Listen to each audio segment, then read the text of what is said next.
Hey everyone, I'm Krissie, one half of Traveling Gleefully, and today we thought it might be a good idea to show you all the spreadsheet that we're using to plan our trip. So I am a spreadsheet girly. I love a spreadsheet, and when we started planning our overseas trip, I started using a spreadsheet for us to keep track of our itinerary. Organize everything, put in all the hotels we booked, the flights we planned, everything like that. And it kind of grew from there into a budget as well. We've done a lot of research that we've popped in. So today I'm just going to go through all of that and show you what we've got in there. Let's get into it. So this is a fake spreadsheet. This is not our actual travel plans. But this is just an example one to show you kind of what's in the spreadsheet and how it all works.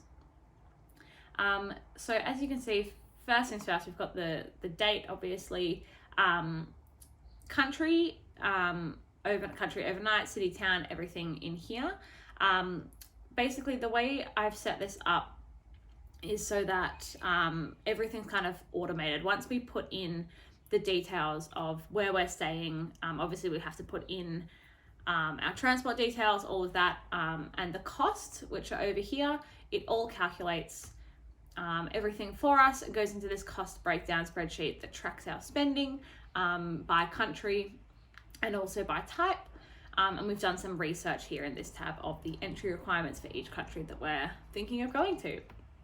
So first up, we've got the country that we're going to be in. This is just so that we can track spending by country. We're really interested in seeing kind of what areas are more expensive and less expensive, so that as we continue traveling, since we're planning to go for a year, we can keep track of places that might be cheaper if we want to return to some places, especially over summer when it's going to be more expensive in Europe. Head to those places that are going to be a little bit cheaper. So that's how the country overnight is how we're tracking that. Obviously some days, for example, this day here, going from Dubai to London, which actually I need to edit that because that should say Dubai to London. We have just decided to make a blanket rule of the costs of that day, rather than trying to split it up, will just be associated with the country that we're spending the night in. So for this day, even though we start the day in Dubai and head off to London, all of the costs on that day will be associated with London, and then it'll kind of even out because, a few days later when we leave London and go to Paris, all of those costs will be associated with Paris. So it won't be exact, but it'll be good enough for us to kind of figure out what is more expensive. And then we can use that kind of as a judge. Because we're actually, we're staying in places a bit longer than is specified in here, I just wanted a nice quick example. It should kind of average out over time. We've also got whether or not the country is in the Schengen zone. So for people from Australia and a variety of other countries, I know the US is one of them, I'm not sure what else there is, but we're basically eligible to stay in the Schengen zone, which is a group of countries in Europe that have agreed to work together for visa purposes. We can stay in them for 90 days out of 180. We have set this up so that if we type yes into the Schengen zone, then it will calculate for us somewhere that I'll show you in a second how many days that we've spent in the Schengen zone, just so we can make sure we don't overstay our visa. We can plan ahead and make sure that we're not going to overstay those 90 days, and we can, if we're getting close, we can go somewhere that's not in the Schengen zone. Transport details. So this is things like our flights, buses, trains, big stuff to get from one city to another. This is not including local transport. So if we're in London, catching the tube, that doesn't go in this section. That goes somewhere else, just because again, we want to be able to track the prices. But here, the way I've laid it out is so that anything that has already been paid is highlighted in green, and anything that's not yet paid is in orange. I've mostly done that for our own tracking. Nothing changes with the calculations. So for example, this here, $120 for a London to Paris train, that's a rough estimate, but that will still go into the transport costs section of our like cost breakdowns. And once we've actually booked it, it will get adjusted to the actual price that we spent, but it just gives us a good estimate. The other thing with this spreadsheet is we're tracking everything in Australian dollars. Just hit my hand on the table, but that's fine. We're tracking everything in Australian dollars because it's just easier for us to keep track of. We'll be using our Australian bank cards while we're overseas. The bank that we bank with has no international transaction fees and 5 free ATM withdrawals a month. So we don't really need to get a travel card or anything. So everything that we pay for, we'll be able to see in Australian dollars. It'll just be easier to track, especially since we're going to so many places with so many different currencies. I also have a section here to just track things like the flight number, the booking reference number, that kind of thing. Any information that might make it easier when we're going to check in will all be here in this spreadsheet. Next, after transport, we've got accommodation. So obviously these are all fake hotels, just as an example of how we would lay this out with the hotel name and the address. And then accommodation notes as well. We've been keeping track of how we booked it, what the booking reference number is, whether or not there's free cancellation, and up until which date, what kind of room we've booked, and then also things like whether or not there's a free breakfast, that kind of thing, if there's anything else included in there. Accommodation cost is kind of the same as transport costs. Orange means we haven't paid for it yet, and we may need to update the price. Green means it's already paid and that price is set in stone. The next thing that we're tracking in this spreadsheet is all of our activities. So a desert safari in Dubai that cost us about 250 Australian dollars each. Because this is a fake spreadsheet, I've just used round numbers, but we are actually tracking to the cent, just because I am interested in that kind of thing. I'm interested in getting the actual details, and you know, it does add up. And then here we've also got Hamilton, which we are actually seeing Hamilton in London. I'm very excited, but not this soon. But that cost us about 350 Australian dollars together. All of these prices are for us together, and then I'll show you in a minute, but I've got a section where it kind of splits it in half and shows us what each of us would have paid. We are sharing our bank account while we go over there, but we're each contributing the same amount of money. So we've saved all of our money individually, and we're just for ease of use of the banking card, the bank app, all of that, we've decided that a joint account is the easiest way to do it while we're over there. And that way we're also not, needing to transfer each other money if one person pays for something or whatever, things like that. The whole next section obviously is not filled in at the moment, but it's the kind of thing that we'll be tracking while we're over there. So we've got local transport costs, cost of groceries. So what we're actually planning to do while we're overseas is not eat out every meal. We're planning to do grocery shopping, eat cheap, easy meals at home, especially for breakfasts. We'll probably just buy, fruit, yogurt, muesli bars, that kind of thing, for easy breakfasts. That way we're not spending as much money on eating out. And then we've booked a few Airbnbs or hotels or hostels with a kitchenette, or sometimes a shared full kitchen, just so it makes it easier for us to lower the cost of food while we're overseas. Then we've got eating out cost. Obviously we will still be eating out every now and then, especially in Italy once we get there, because we are both obsessed with Italian food. We've got cost of souvenirs. Now we're actually not planning to buy many souvenirs while we're overseas, just because we are restricted on the amount of stuff we can take already. We can only have 20 kilos for some of our airlines, so we are going to be pretty close to that just with our stuff. But we will probably buy a few things here or there, and we wanted to be able to track that kind of separately. And then other expenses. We have no idea what will go in this section. If anything else pops up, we've got a section for it. If there's something that we find is popping up repeatedly, we will make a category for it and separate it out from other expenses. But at the moment, those were kind of the main things that we thought of that would cost us money. And it's kind of, the whole thing's a work in progress. We'll keep updating it as we go. And then hopefully by the end of our trip, we will have an incredibly detailed view of where all of our money went. So next up we have the cost total and the cost per person. This is just summing everything for us. It's all obviously in Google Sheets, so we don't need to do anything like that. It calculates everything for us. So for these four example days that actually have costs in them, we've got here what the full cost for the day is, and then what it is per person. So it's really just this number divided by 2. That is just, again, for us, because we know how much money we've got each to spend, so that will help us keep track of that.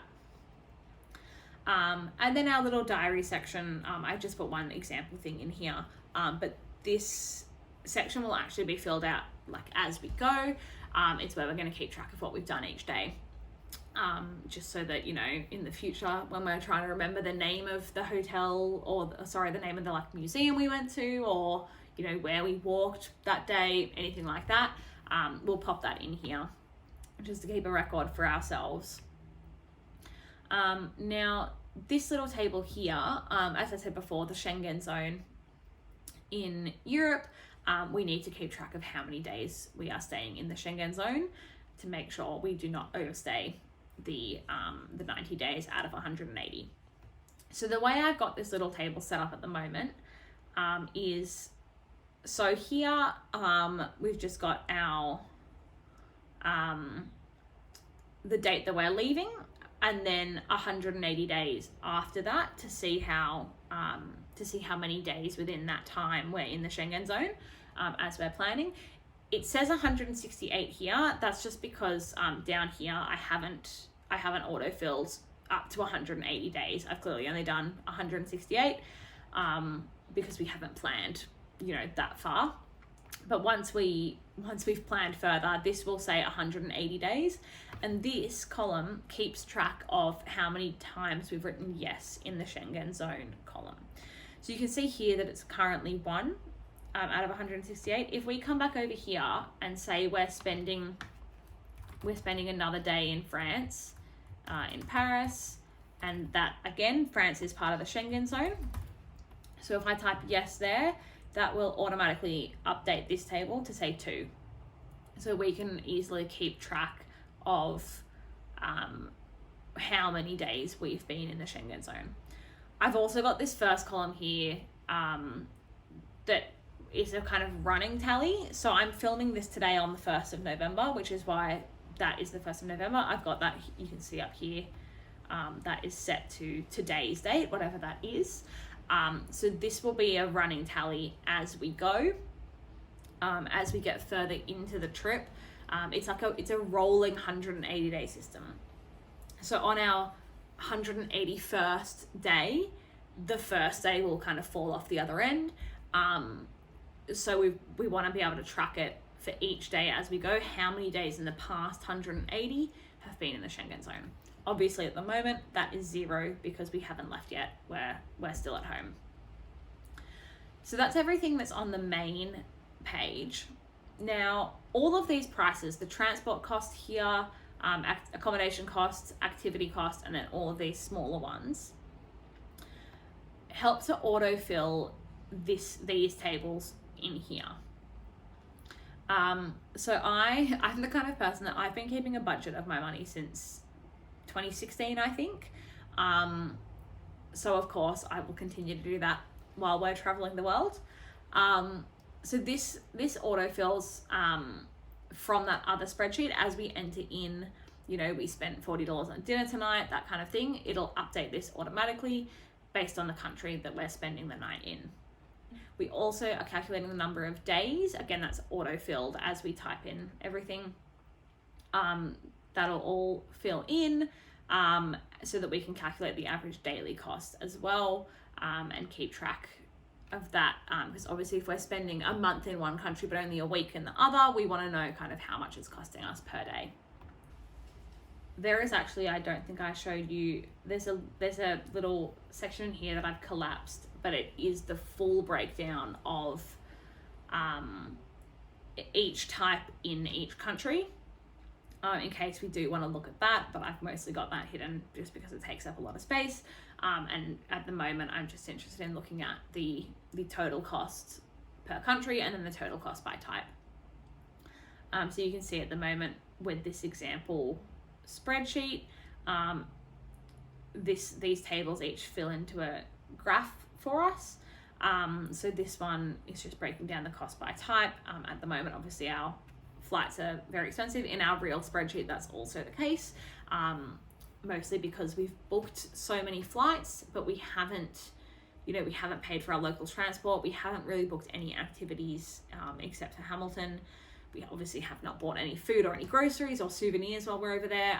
So flights are taking up the vast majority, but it'll be really interesting to see as we go how that evolves and changes, especially once we get to Europe and the inter-country transport is much less expensive. Coming from Australia, having to get to Europe is just so expensive, getting flights across the whole world. But once we're over there, those flight costs should hopefully reduce, and it'll be interesting to see how that tracks. Our travel insurance as well, that's just a rough estimate of what we paid for our travel insurance. Again, is taking up a huge chunk at the moment, but as we spend more money, and as we don't spend more money on our travel insurance because we've already paid for it, that will also reduce. So it'll be interesting to see the breakdown of that at the end. And this last little table here is our average daily cost per person per country. So again, this is just a visual representation of how much we're spending in each country. I'm really interested. I mean, Catherine is as well, but I'm the numbers one out of the two of us. We're really interested to see our cost per day in each country and see kind of how things compare. Obviously, we're starting our actual trip in Southeast Asia, and in so far just from booking accommodation, we can tell Singapore is going to be very expensive, but then obviously places like Cambodia, Vietnam, Thailand are less expensive. UAE is quite expensive. England will probably be quite expensive just because we're there over Christmas. I mean, it's expensive anyway, but particularly because we're there over Christmas and New Year. And then, it'll be interesting to see other places in Europe, how they all compare to each other. Okay, so what I'm going to do is just go in and add some more example stuff in. I just realized there was a problem with some of my formulas, so I've gone and fixed those. Well, not formulas, but just the way they were dropping down. So I fixed all of those up, so you can see now France before was at 0, which I should have realized, but because this is not my real spreadsheet, it doesn't really matter. My correct one is set out properly, but the formula in here had updated and it was slightly off, but that's all right. I fixed that up.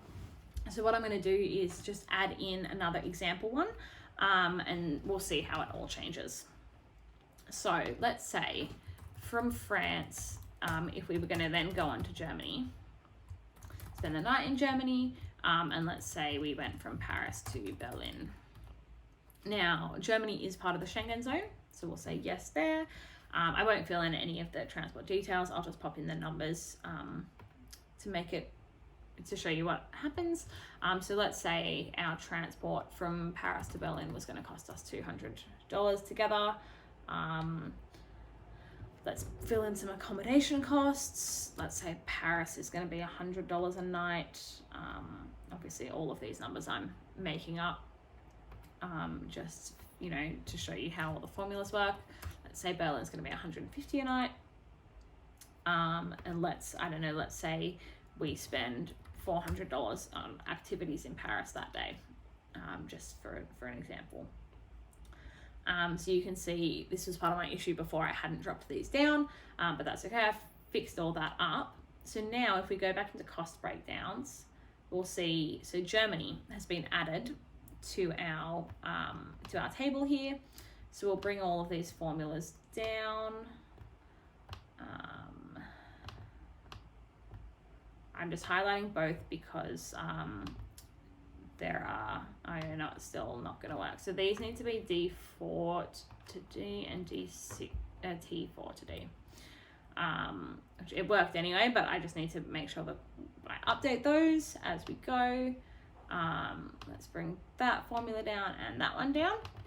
So you can see it's all filled in, everything that we've put. So we added in some accommodation and activity costs for France, so the prices have gone up there, and we put in that $150 of accommodation and $200 of transport to get to Germany, which have been popped in there. I've also got this last column here, which is the average daily cost per person excluding intercity and intercountry transport. The reason I've added that in for my original spreadsheet is because you know, for an example, we're only spending a week in Dubai, but our flight to get from Singapore to Dubai was almost $1,000 each, which really throws it off, because that $1,000 split over 7 days is still quite a lot of money. Whereas for London, our flight from Dubai to London was a similar price, but we're staying in England for a month, so that price is split over a large number of days. So because, especially coming from Australia, as I said, the price of transport getting there is so much, I just want a kind of more accurate view of how much it actually costs us to stay in each country, not necessarily to get to each country. So that's the information there, which is why you can see for Germany that's gone to 75, because it's only including the accommodation costs. And then the same for France, it would be including the accommodation costs and the activities. So you can also see that this table has updated. I didn't really take notes of the numbers before, but it has filled in, you know, those more activities that we put in. It's updated the accommodation and all of that. And you can see that our percentages here have changed as well. Activities is significantly larger than it was before, and then the transport between is also bigger. And then here in this table, it's added in those costs for us as well.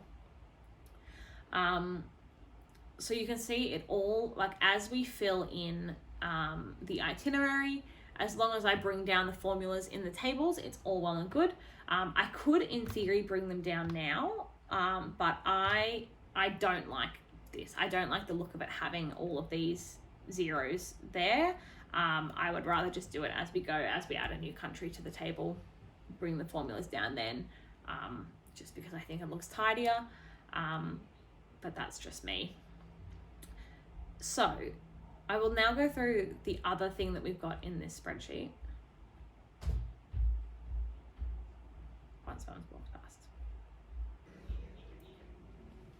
So what we've got in this table is all the countries that we're thinking of maybe going to, what their COVID entry requirements are. So most countries at the moment have not got any COVID entry requirements remaining, but some still do, and we just wanted to make sure we keep track of those.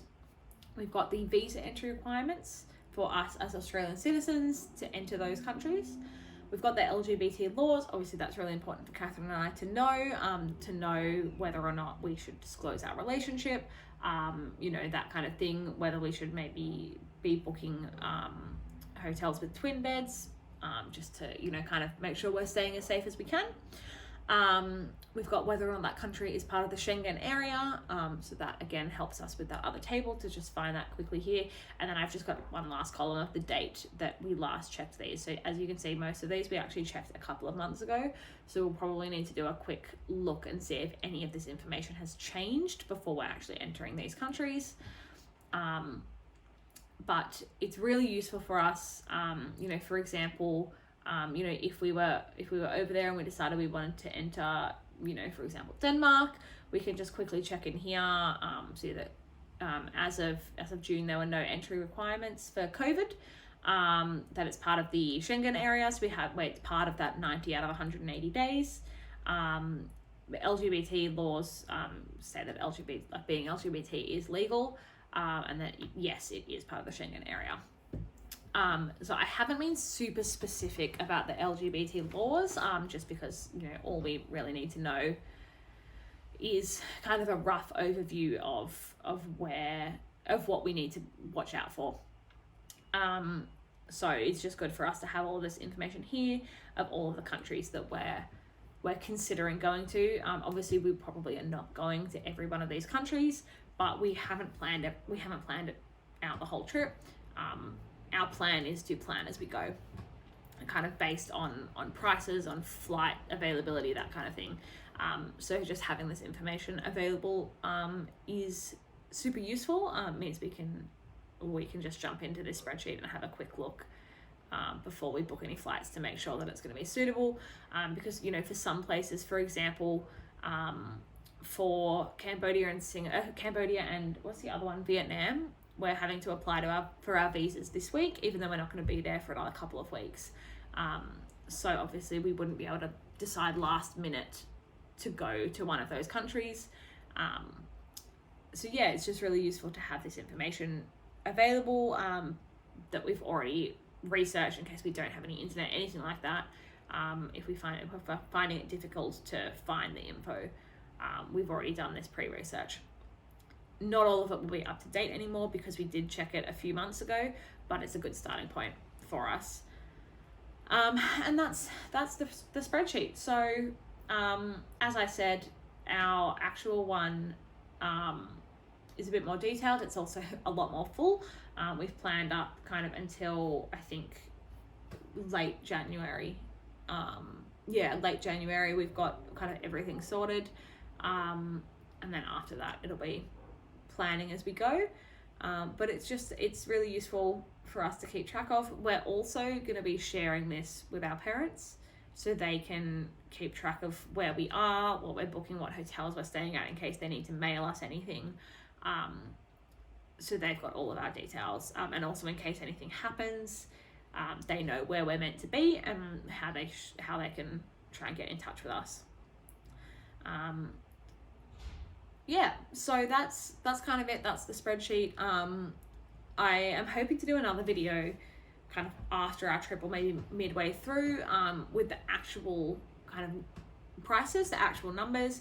As I said, I'm really interested in seeing how much everything is going to cost, and I'm going to share that as well. We're both really open about how much we're going to spend on this trip. And it'll be interesting to see kind of the breakdown of our money and the breakdown across countries of where all of our money's gone. So if you're interested in finding out more about where we're going to spend all our money and how much we're going to spend down to the cent, because that's just how I roll, follow along. We'll probably be sharing things as we go on Instagram as well, sharing kind of price breakdowns per country per day. But we'll do a more detailed video with our full spreadsheet once we're done. If you are interested in any of that, follow along with us here or on Instagram at Traveling Gleefully. We're leaving in 2 weeks, so it's getting close, but things will be picking up from there, and we'll be sharing our trip as we go.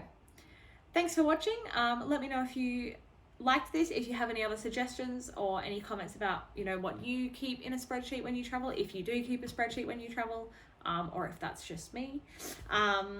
Let us know. We're super interested to hear, and we will see you next time. Bye.